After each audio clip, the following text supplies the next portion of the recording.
है जियोग्राफी। ए भाई बात नहीं, आज हम लोग को जियोग्राफी पढ़ना था, भूगोल। और भूगोल को इंग्लिश में क्या कहते हैं? जियोग्राफी। और जियोग्राफी में ही हम लोग को पढ़ना है आज भारत का आकार और स्थिति। भारत की आकार और स्थिति।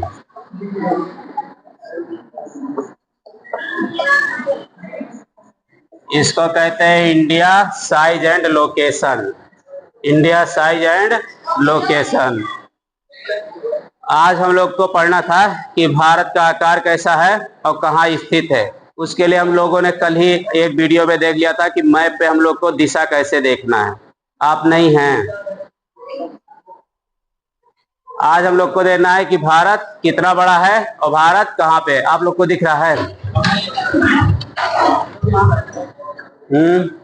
किताब अगर होगा तो पहला पार्ट खोल लीजिएगा, ठीक है? क्योंकि हमको किताब खोलने की जरूरत नहीं पड़ेगा, लेकिन आप लोग को देखना रहेगा तभी जान पाओगे। सबसे पहले हम लोग को देखना रहेगा पृथ्वी का मैप। किसका मैप? पृथ्वी। उसको ना मैप को ही छोटा करके ग्लोब बोला जाता है। पृथ्वी को जैसा पृथ्वी है वैसा देखने के लिए हम लोग क्या चीज देखेंगे? ग्लोब, ठीक है? उस दिन हम लोग छोटा सा ग्लोब बनाए थे पृथ्वी का और देखे थे कि दिशा कैसे होता है।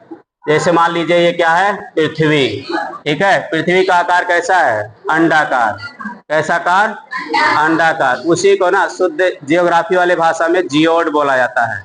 कैसा बोला जाता है? जियोड। क्योंकि जो गोल होता है ना, एक जैसे 1 रुपया होता है वैसे हो जाएगा, या तो गेंद जैसा गोल हो जाएगा। इसलिए जो पृथ्वी है वो पूर्ण रूप से गोल नहीं है, कहीं थोड़ा सा पिचका हुआ है, कहीं उठा हुआ है। इसीलिए उस वाले आकार को जियोड बोला जाता है। कौन सा आकार? जियोड। पीछे वाले भैया लोग बात समझ में आ रही है? क्योंकि अगर ये पार्ट समझ में नहीं आया ना तो इससे संबंधित अभी 6-7 चैप्टर पढ़ना है, नहीं आएगा, ठीक है? तो सबसे पहले हम लोगों ने क्या बना लिया है? पृथ्वी। पृथ्वी में उस दिन हम लोगों ने देख लिया था कि कैसे हम लोग दिशा निकालेंगे, ठीक है? ये अब उस दिन बताए थे कि इसके लिए एक तो ट्रिक है कि जब आप अपने हाथ में मैप लेंगे ऐसे, तो दाहिने साइड कौन सा दिशा हो जाएगा? पूरा दिशा। कौन सा दिशा होगा? पूरा। सोमवार को कौन कौन नहीं आए थे? हाथ खड़ा करो। इतने लोग, वो लोग और ध्यान से समझेंगे, नहीं तो सब गड़बड़ हो जाएगा। ये जैसे मान लीजिए किसी चीज का फोटो है, ठीक है? या पृथ्वी का फोटो है या अपने देश का मानचित्र है, तो उसमें दिशा देखने के लिए हम लोग ऐसे पकड़ते हैं, जैसे आप लोग बैठे हैं ऐसे मैप पकड़ेंगे। तो जब आप मैप हाथ में पकड़ेंगे तो जो दाहिना हाथ है उधर चला जाएगा कौन सा दिशा? पूरब। कौन सा दिशा? पूरब। जबकि बाएं हाथ के साइड कौन सा दिशा आ जाएगा? पश्चिम दिशा। अब अगर इधर पूरब निकल गया है, इस साइड पश्चिम निकला हुआ है, तो जाहिर सी बात है ऊपर कौन सी दिशा हो जाएगी? उत्तर दिशा हो जाएगा। और अगर हमेशा ऊपर उत्तर है तो फिर नीचे क्या हो जाएगा? दक्षिण दिशा हो जाएगी। इतना चीज कंफर्म हो गया? हमने बना लिया है पृथ्वी का एक छोटा सा आकार, ठीक है? और हम लोग पृथ्वी पे देख रहे हैं कि उसमें दिशा किधर होता है। तो पृथ्वी का जो दिशा है वो हमेशा दाहिने साइड कौन सा होगा? पूरब। जबकि बाएं साइड ऊपर कौन सा होगा? नीचे कौन होगा? क्योंकि इतना भारी पृथ्वी हम लोग वैसे तो देख नहीं पाएंगे किधर गया पूरब दक्षिण, क्योंकि पृथ्वी घूम रही है ना, पृथ्वी के साथ हम लोग भी घूम रहे हैं। पूरा पृथ्वी भी स्वयं घूम रही है, मतलब एक दूसरे का सब चक्कर लगाने में पड़ा हुआ है। घर वाले सोसाइटी का चक्कर लगा रहे हैं, सोसाइटी वाले डिस्ट्रिक्ट का चक्कर, डिस्ट्रिक्ट वाले उन सब का। ऐसे ही पूरा पृथ्वी भी घूम रहा है सूर्य के चक्कर में, और सूर्य घूम रहा है पूरे सौरमंडल के चक्कर में। पूरा सौरमंडल घूम रहा है तारामंडल के चक्कर में, तारामंडल घूम रहा है आकाश गंगा के चक्कर में, आकाश गंगा घूम रही है पूरे ब्रह्मांड के चक्कर में। मतलब सब घूम ही रहा है। कोई चीज ऐसा है ही नहीं जो अस्थाई हो, कोई चीज अस्थाई नहीं है। आप लोग स्वयं घूम ही रहे हो, पहले नर्सरी, केजी, अरुणोदय, हेन तेन, फिर धीरे धीरे कहाँ आ गए? सबसे ऊपर, ठीक है? अब आप लोग को डिमोशन होने वाला है अगले साल, 10 वाले नीचे चले जाते हैं बैठने के लिए, और हो सकता है यहाँ भी बैठे। तो भैया पृथ्वी पे दाहिना साइड कौन सा हो जाएगा? पूरब। जबकि बायां साइड पश्चिम। ऊपर कौन सा है? उत्तर। नीचे कौन सा है? अब देखो, पूरब को ही इंग्लिश में ईस्ट बोलते हैं। पूरब को इंग्लिश में क्या बोलते हैं? ईस्ट। जबकि उत्तर को क्या बोलेंगे? नॉर्थ। दक्षिण को क्या बोलेंगे? और पश्चिम को क्या बोलेंगे? वेस्ट। चार चीज कंफर्म हो गया। पूरब को ही क्या बोलेंगे, ईस्ट, जबकि उत्तर को क्या बोलेंगे, नॉर्थ, दक्षिण को क्या बोलेंगे, पश्चिम को क्या बोलेंगे। अब आपके हाथ में जब मैप आएगा, मैप माने मानचित्र, जब आपके हाथ में मानचित्र आएगा तो आपको देखना है जिधर आपका, अब मान लो हम इधर हैं, अब इधर से देखेंगे तब भी वो दाहिने साइड कौन सा दिशा होगा, पूरब, ये हमेशा कौन होगा, पश्चिम, सामने वाला कौन सा होगा, उत्तर, जो ऊपर वाला है, नीचे वाला कौन सा हो जाएगा, दक्षिण। ये मानचित्र में दिशा देखने का पहला आधार है, क्योंकि अगर मानचित्र का दिशा नहीं समझ पाए तो आपको पता नहीं चलेगा कि किस दिशा की बात कर रहे हैं, ठीक है। तो पृथ्वी पे ये हो गया पहला दिशा। अब हमें इसका जो पहला कॉन्सेप्ट पढ़ना है कि भाई हम लोग इस पे दिशा तो निकाल ली, अब कैसे पता चलेगा कि पृथ्वी पे हमारा देश कहाँ पे है। उसके लिए ना, जब आप ये चैप्टर पढ़ोगे तो अंदर आपको चार चीजें पढ़ने को मिलेगा। डेस्टर है। अब पहला चीज ध्यान से समझिएगा, चैप्टर का नाम सबको आ गया कि नहीं। कौन सा खंड पढ़ रहे हैं हम लोग, भूगोल। कौन सा खंड है ये, भूगोल। भूगोल को इंग्लिश में क्या कहेंगे, चैप्टर का नाम क्या है, भारत का आकार और स्थिति। इसी को इंग्लिश में कहते हैं इंडिया साइज एंड लोकेशन। आकार का मतलब होता है साइज और स्थिति का मतलब होता है लोकेशन। इतना चीज कंफर्म है। अगर हम लोग पृथ्वी बनाएंगे तो पृथ्वी पे दाहिने साइड कौन सा दिशा होगा, पूरब, और पूरब को इंग्लिश में क्या कहेंगे, ईस्ट। ऊपर का दिशा कौन सा होगा, उत्तर, और उत्तर को ही इंग्लिश में क्या कहेंगे, बाएं साइड हो जाएगा कौन सा दिशा, और पश्चिम को क्या कहेंगे, नीचे कौन सा दिशा, और दक्षिण को क्या कहेंगे। कंफर्म। आगे बढ़ा जाए, अगर इसमें डाउट होगा बताइएगा। आप देखिएगा, हम लोग एक बना लेते हैं फिर से पृथ्वी, ठीक है। सपोज यह है पृथ्वी। अब देखना यह है पृथ्वी को ना, अगर हम लोग ऐसा करते हैं, इसको बीचों बीच से काट देते हैं, क्या करते हैं, काट देते हैं। इसे ही, पृथ्वी गोल है इसीलिए आप देखिएगा इस विषयवा का ही नाम है भूगोल।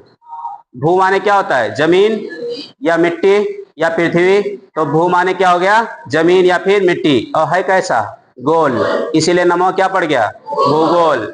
भू प्लस गोल। अब इसी भूगोल को हम लोग आधा काट देंगे, बीचों बीच से आधा काट देंगे, ऊपर नीचे। तो भैया दिशा आपको पहले से कंफर्म था ही। अब ये कौन सा दो दिशा बनेगा, ऊपर वाला दिशा कौन सा होगा, उत्तर, जबकि नीचे क्या हो जाएगा, दक्षिण। उत्तर को इंग्लिश में नॉर्थ, जबकि दक्षिण को, दो दिशा पता चला। अब आपसे पूछेगा इसमें से कौन सा उत्तर है कौन सा दक्षिण है, ये कौन सा है, ये कौन है, कौन है ये इंग्लिश में ये। अब देखो ये हो गया गोला का आधा, इसीलिए इसको कहा जाता है गोलार्ध। गोल है लेकिन कैसा है, अर्धा है। अर्ध माने हो जाता है आधा, इसीलिए तो अपने परीक्षा का नाम है अर्धवार्षिक परीक्षा। अर्धवार्षिक परीक्षा का मतलब क्या हो गया, 6 महीने का परीक्षा, ठीक है। और फिर वार्षिक हो जाएगा माने पूरा। तो ये जो गोला था ना, ये कैसा हो गया है, अर्ध है। आधे से हम लोग काट दिए, अब ये हो गया आधा, तो ये हो गया गोलार्ध। क्या हो गया, ये गोलार्ध। ऊपर का भी गोलार्ध और नीचे वाला भी क्या है, गोलार्ध। दोनों को मिलाएंगे तब गोल होगा, तभी बनेगा भूगोल, ठीक है। तो भैया जो ऊपर वाला था इसी दिशा का नाम क्या था, उत्तर, और नीचे वाले का क्या नाम है, दक्षिण। तो ऊपर वाले गोलार्ध को हम लोग बोलेंगे उत्तरी गोलार्ध। कौन सी गोलार्ध, उत्तरी गोलार्ध। जो ऊपर का बचा हुआ है इसी को हम लोग बोल देंगे उत्तरी गोलार्ध, जबकि नीचे वाले का नाम क्या कर देंगे, दक्षिणी गोलार्ध। उत्तरी गोलार्ध और कौन सा, दक्षिणी गोलार्ध। अब एक तो बन गया हम लोग का उत्तरी गोलार्ध, दूसरा बन गया दक्षिणी गोलार्ध। जब हम लोग पृथ्वी को बीचों बीच से काटेंगे तो इसमें दो आधा आधा निकलेगा, एक ऊपर वाला एक नीचे वाला। जो ऊपर वाला था वो दिशा होगा उत्तर, और नीचे वाला कौन सा दिशा, दक्षिण। तो ये भी आधा है, ये भी आधा है, इसीलिए इसको उत्तरी गोलार्ध और नीचे वाले को कौन सी गोलार्ध। पूरे पृथ्वी पे ही विश्व बना हुआ है। ब्रह्मांड और विश्व में अंतर है। जैसे विश्व का मतलब हो गया जो पृथ्वी पे है, और ब्रह्मांड का मतलब हो गया पूरा जहां पृथ्वी सब कुछ इकट्ठे है, वो सबको ब्रह्मांड बोलेंगे। अब भैया होता क्या है, एक तो हम लोग बेड़ बेड़ काट दिए नेबुआ नियन, दूसरा इसको खीरा नियन काटेंगे हम लोग ऐसे, ठीक है। एक कैसा हो गया था, ये था नींबू जैसा। अगर कहीं गलती से कोई आदमी ना नींबू को खड़ा खड़ा काट देगा, गाड़ी नहीं पाएगा, क्योंकि कटेगा ही नहीं, सही नहीं कर पाएगा। लेकिन पेड़ काटेंगे तभी नेबुआ गाड़ा जा सकता है। इसीलिए बहन जी को हुन सही में सिखाया जाता है नेबुआ काटना कैसे है, नहीं सीधे काट के दे दी गिल्ला घूमनी। इसीलिए उसको कैसा काटना चाहिए, नीचे से, माने बीचों बीच से गोलार्ध, ऊपर का अलग से नीचे का अलग से। भैया अब अगर हम लोग इसको ऐसे एक बार तो हम लोग ऐसे काट दिए बेड़ा बेड़ा, अब एक बार इसको हम सीधे काटेंगे। जब हम लोग सीध काटेंगे तब भी इसमें दिशा अलग होगा। अब हम लोग पहले इतना काटे थे तो ये उत्तरी गोलार्ध था, इसको काटे दक्षिणी गोलार्ध। लेकिन सपोज मान लीजिए ये वाला रेखा नहीं रहता तो इधर ही एक गोलार्ध है, इसका नाम है पूर्वी गोलार्ध। कौन सा गोलार्ध? पूर्वी, क्योंकि इधर दिशा कौन सा है? पूरब, तो ये कौन सा हो जाएगा? पूर्वी गोलार्ध। और इधर कौन सा दिशा था? पश्चिम, इसीलिए कौन सा गोलार्ध होगा? पश्चिमी गोलार्ध। चारों समझ गए कि नहीं? अगर ये रेखा बीच से कटेगी तो ये होगा उत्तरी गोलार्ध। कौन सा गोलार्ध? उत्तरी। जबकि ये रेखा नीचे आया है तो ये दक्षिण दिशा का था, तो इधर वाले गोलार्ध का नाम क्या होगा? दक्षिणी गोलार्ध। अगर हम लोग ये वाला बेड़ ना करके सीधा कर दिए तो ये हो जाएगा पूर्वी गोलार्ध। कौन सा गोलार्ध? पूर्वी। और ये वाला, इसमें किसी को डाउट है? हम लोग किए क्या, पहले हम लोग ये गोला बनाए, ठीक है। ये मान लीजिए पृथ्वी है और पृथ्वी को हम लोगों ने बीचों बीच से काट दिया है। तो जब बीचों बीच से काटे तो ये दिशा ऊपर वाला हमेशा कौन सा होगा? उत्तर। तो ये गोलार्ध कौन होगी? उत्तर। जबकि नीचे वाला दिशा कौन होगा? दक्षिणी। और जब नीचे का दक्षिणी गोलार्ध है तो ये गोला इधर ये था, इसलिए इसका नाम क्या कर दिए हम लोग? दक्षिणी गोलार्ध। लेकिन एक और हम लोग कर लिए, उसको ऐसे सीधा सीधा काट दिए। अब ये वाला दिशा कौन सा है? पूरब। और ये कौन सा है? पश्चिम। तो ये गोलार्ध कौन होगा? पूरब। और ये कौन होगा? पश्चिम। अगर इस वाले गोलार्ध को नहीं समझ पाए तो सब गड़बड़ होगा। रीजन क्या है? अभी भारत में ये नहीं लिखा मिलेगा उत्तरी गोलार्ध में, उसमें लिखा रहेगा उत्तरी पूर्वी गोलार्ध। लड़का कंफ्यूज रहेगा उत्तर है कि पूरब है। इसलिए आपको पहले यही समझ लेना है कि उत्तरी पूर्वी गोलार्ध होता क्या है। इसमें किसी को डाउट हो तो बताओ। अब भैया इस पे ना पृथ्वी पे ही 3 ठो रेखा रखा गया है। कितना रेखा? 3। पहले 2 के बारे में हम लोग समझेंगे। जो ये खड़ा खड़ा हम लोग काटे हैं इसको भूगोल वाले भाषा में देशांतर बोलते हैं। कौन सा रेखा? देशांतर। जब हम लोग पृथ्वी को ऐसे सीधे सीधे डिवाइड करेंगे तो इस वाले रेखा का नाम रख देंगे देशांतर। कैसी रेखा? देशांतर रेखा, ठीक है। और जो बेड़ बेड़ हम लोग लेकर के आए इसी का नाम रखेंगे अक्षांश। कौन सा रेखा? ये अक्षांश। एक का नाम हो जाएगा अक्षांश और दूसरे का नाम क्या है? देशांतर। अगर रेखा खड़ी है तो क्या होगा? सबसे पीछे वाले भैया, अगर रेखा खड़ी है तो क्या हो जाएगा? देशांतर। इसे बताना है, खड़ी रेखा को क्या कहेंगे? जबकि बेड़ी रेखा का नाम क्या है? ये दोनों चीज में कंफ्यूज है, सब गड़बड़ हो जाएगा कि देशांतर कहाँ है, अक्षांश कहाँ है, ठीक है। तो सीधे वाले रेखा का नाम क्या हो जाएगा? देशांतर। जबकि बेड़ वाले का नाम क्या है? अगर इस वाले पूरे गोलार्ध का बात करेंगे कौन सा होगा? ये उत्तरी। कौन सी गोलार्ध? और नीचे वाला कौन सा है? ये कौन सा है? ये कौन सा है? ये समझ गए क्यों ऐसा हम लोग बोल रहे हैं? क्योंकि ये आधा आधा है, गोला भी कितना है? आधा। इसीलिए दिशा भी कौन सा है? पूरब। तो इसका नाम क्या रखेंगे? पूर्वी गोलार्ध। ये वाला गोलार्ध बचेगा, ये दिशा कौन सा है? पश्चिम, इसीलिए इसका नाम क्या रखेंगे? पश्चिमी गोलार्ध। ये वाला ऊपर का हमेशा दिशा कौन सा रहेगा? उत्तर, इसीलिए इस वाले गोलार्ध का नाम क्या है? उत्तरी गोलार्ध। नीचे का भी आधा है और दिशा कौन सा है? दक्षिण, इसीलिए इसका नाम क्या रख दिया? दक्षिणी गोलार्ध। इतना कंफर्म हो गया सबका? डाउट हो तो बताओ। उत्तर को इंग्लिश में, पूरब को इंग्लिश में, जबकि दक्षिण को इंग्लिश में और पश्चिम को इंग्लिश में। ये गोलार्ध कौन सा है? कौन सा है? नीचे का। ये कौन सा? ये कौन सा? पक्का। अब टोटल मिला के हो जाएंगे गोल। टोटल मिला के क्या हो जाएंगे? और इसी का नाम, ये भूमि है इसीलिए इसका नाम रखा है भूगोल। इसका नाम क्या रख दिया है? भूगोल। इतना चीज कंफर्म हो गया सबका? अब देखो, इसको पढ़ने की दृष्टि से ना कहा गया कि भाई जो बीच वाला रेखा है इसको हम लोग 0 डिग्री बोलेंगे। कौन सा डिग्री? 0। ऐसे 0 लिख के ऊपर एकदम छोटा वाला डिग्री लगा दिया जाता है, 0 को ही डिग्री बोलते हैं। बस ये क्या होता है? 0 से थोड़ा और छोटा होता है। ये मैथमेटिशिया है जियोग्राफिया में, ठीक है। अब मैथमेटिशिया के भाषा में 0 के ऊपर छोटका वाले 0 को क्या कर देंगे? डिग्री। क्या हो जाएगा? डिग्री। अब यहाँ 0 लिख के ऊपर डिग्री लगा दिए। अब बीच वाले रेखा का नाम रखे हैं 0 डिग्री। कौन सी डिग्री? 0 डिग्री। पूरा ध्यान से समझना है क्योंकि यहीं से कहानी शुरू होगी जब तक आप अधिकारी बन नहीं जाओगे, ठीक है भाई। ये 0 डिग्री, कौन सा डिग्री हो जाएगा? 0 डिग्री। ये भी वही है, सेम कंडीशन। इसका भी नाम रखा गया 0 डिग्री। कौन सा नाम है? 0 डिग्री। अब हम लोग दोनों 0 डिग्री के चक्कर में कैसे परेशान हो जाएंगे? पहला काम इसको पहचानने का क्या है कि जो 0 डिग्री ये वाला है इसका नाम क्या है? अक्षांश। जबकि इस वाले 0 डिग्री का नाम क्या है? समझ गए सब लोग?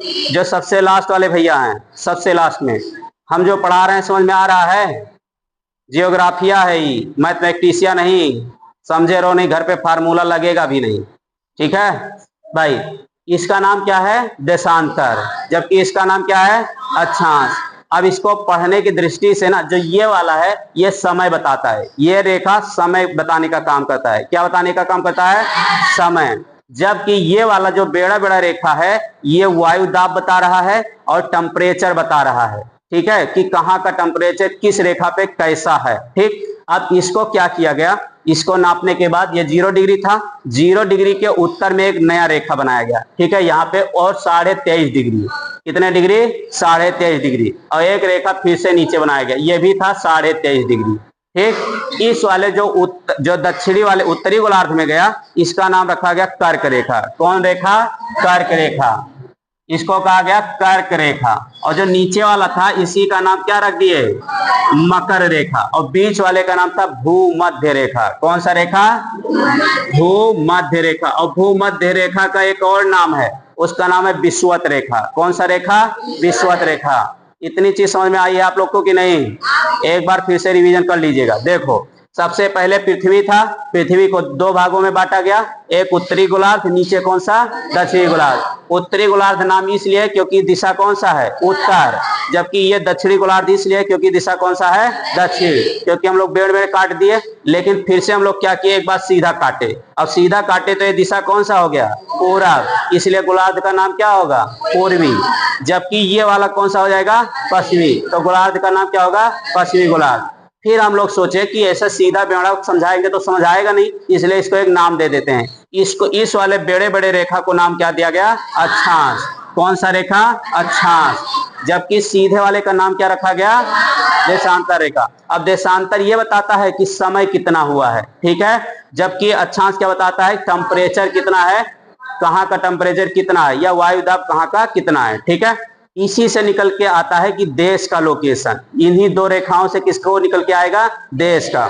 अब देखो, एक जो 23.5 डिग्री उत्तर खींचा गया, यहां से ऐसे नापे होंगे वो लोग 1 2 3 4 5 करके, और 23.5 डिग्री पे पहुंचे तो जो रेखा मिली उसी का नाम रखा गया कर्क रेखा। कौन सा रेखा? कर्क रेखा। और कितने डिग्री पे मिलेगी ये? 23.5 डिग्री। 23.5 ऐसे लिखा रहेगा, ठीक है। कहेगा कि कर्क रेखा किस गोलार्ध में है? कौन से गोलार्ध में?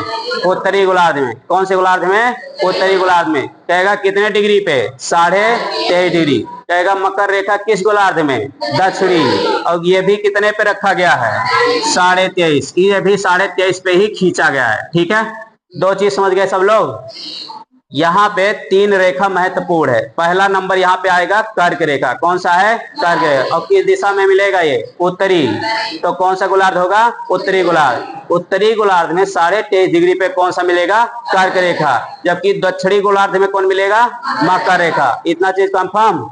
आगे बढ़े।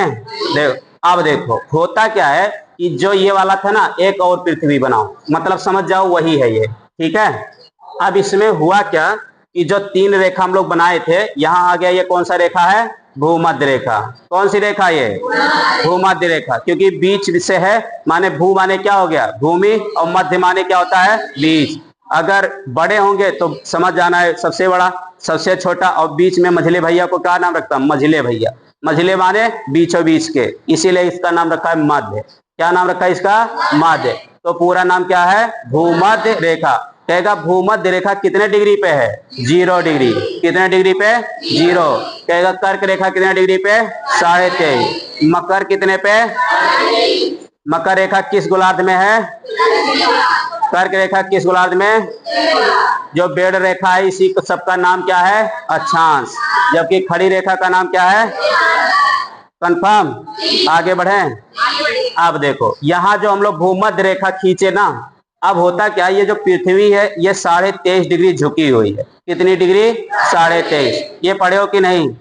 पृथ्वी जो है वो 23.5 डिग्री झुकी हुई है, माने हम लोग जो खड़े हैं सीधे ना 90 डिग्री खड़े हैं। अगर मैथमेटिशिया में पढ़े होंगे तो आपको बताया गया होगा कि जब कोई रेखा ऐसे सीधा सीधा खींच दिया जाता है तो ये 180 डिग्री हो गया। कितना डिग्री हो गया ये? 180 डिग्री। लेकिन सपोज मान लीजिए कौन ऐसे बिचवा से एक और काट दे तो ये हो गया 90 डिग्री। कितना डिग्री? 90। अगर हम लोग इसको ऐसे कर देंगे तो ये हो जाएगा 180 डिग्री। कितना डिग्री? 180। जबकि अगर हम लोग यहाँ बेड़ इसको काट दें ऐसे करके तो ये हो जाएगा 90 डिग्री। कितना डिग्री? पीछे तक भैया समझ आ रहा है? अगर सीधी रेखा है तो कितना डिग्री? 180। जबकि अगर इसको 20 से हटा दिया जाए, एक ऐसे कर देगा, जैसे हम खड़े हैं सीधे, ये हम 180 डिग्री खड़े हैं। अगर हम लोग कहीं ऐसे टेढ़े हो जाते हैं ऐसे करके ऐसे तो 90 डिग्री। ठीक है। अब अगर मान लीजिए इसको चारों को गोल कर देगा तो ये हो जाएगा 360 डिग्री। कितने डिग्री? 360 डिग्री। अब इसी में से ना 23.5 डिग्री का मतलब हो गया ऐसे। अब ऐसे पृथ्वी झुकी हुई है, ठीक है, 23.5 डिग्री ऐसे आने आधे करके झुक गई है। अब होता क्या है, यहाँ पे मिलेगा भूमध्य रेखा। कौन सा रेखा? भूमध्य। भूमध्य रेखा से ही ऊपर कौन मिला था? कर्क रेखा। उसके नीचे कौन है? मकर रेखा। और जो कर्क रेखा है ना यहीं पे है भारत। ठीक है। अब यहाँ पे मिलेगा आपको कौन सा देश? भारत। ऐसे यहाँ जो भूमध्य रेखा है, भूमध्य रेखा भारत से 650 किलोमीटर दूर रह जाता है। ठीक है। अब करना क्या है, ये अपना भारत देश है, ये किस रेखा पे है? कर्क रेखा। अब प्रश्न आपसे पूछेगा कि भारत के बीचों बीच से होकर गुजरने वाली रेखा का नाम क्या है? कौन सी रेखा? कहेगा भारत के बीचों बीच से गुजरने वाली रेखा का नाम क्या है? कर्क रेखा। कहेगा कि भारत से 650 किलोमीटर दूर है दक्षिण में कौन सा रेखा मिलेगा? भूमध्य रेखा। कौन सा रेखा? भूमध्य रेखा। इसमें ना एक चीज याद रखिएगा, भूगोल में आपको समय 2-3 साल का नहीं दिखाई देगा, करोड़ साल में बात करेगा वो। 2-3 साल माने लगेगा उसको, अभी तो क्षण भर बीता है। इसीलिए भूगोल में कहेगा पृथ्वी कब बनी? 4 करोड़ साल पहले, ऐसे बताएगा वो। करोड़ से नीचे बतिया नहीं होता है भूगोल में। मैथमेटिक्सिया में दशमलव वाला काम चलता है, 3 दशमलव के बाद अंक नहीं लिखना है, और इसमें कम से कम 2-4 करोड़ से पहले बात नहीं करना है। ठीक है। तो कहेगा भारत किस रेखा पे है? कर्क रेखा। कौन से रेखा पे? कर्क रेखा। कर्क रेखा के बाद कौन मिलेगा? भूमध्य रेखा। भूमध्य रेखा के बाद कौन मिलेगा? अब आपको बताना है भारत उत्तरी गोलार्ध में है कि दक्षिणी गोलार्ध में है? कौन से गोलार्ध में?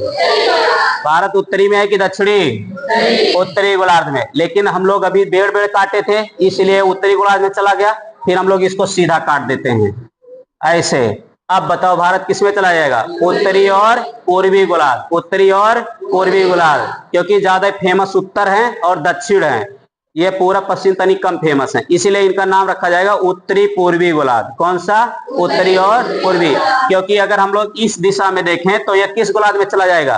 पूर्वी। कहाँ चले जाएगा ये? पूर्वी। जबकि अगर हम लोग बेड़ से देखें तब कैसे जाएगा? उत्तरी। इसीलिए कहेगा कि भारत कहाँ स्थित है, तो कहेगा उत्तरी और पूर्वी गोलार्ध। उत्तरी और पूर्वी गोलार्ध। भारत जो है कहेगा पृथ्वी पे कहाँ स्थित है? उत्तरी और पूर्वी गोलार्ध। अब और अच्छे से लोकेशन बताने के लिए इसको बताना होगा कि जो भारत है, भारत से ही होके गुजरती है कर्क रेखा। कौन सी रेखा? कर्क रेखा। 8 राज्य से। कितने राज्य से? 8। इतना चीज कंफर्म हो गया? फिर से देख लो। पहले हम लोग बना लिए पृथ्वी। पहले क्या बनाए? पृथ्वी। पृथ्वी को हम लोगों ने बेड़ काट दिया। ऊपर वाला दिशा उत्तर था, नीचे वाला कौन सा था? दक्षिण।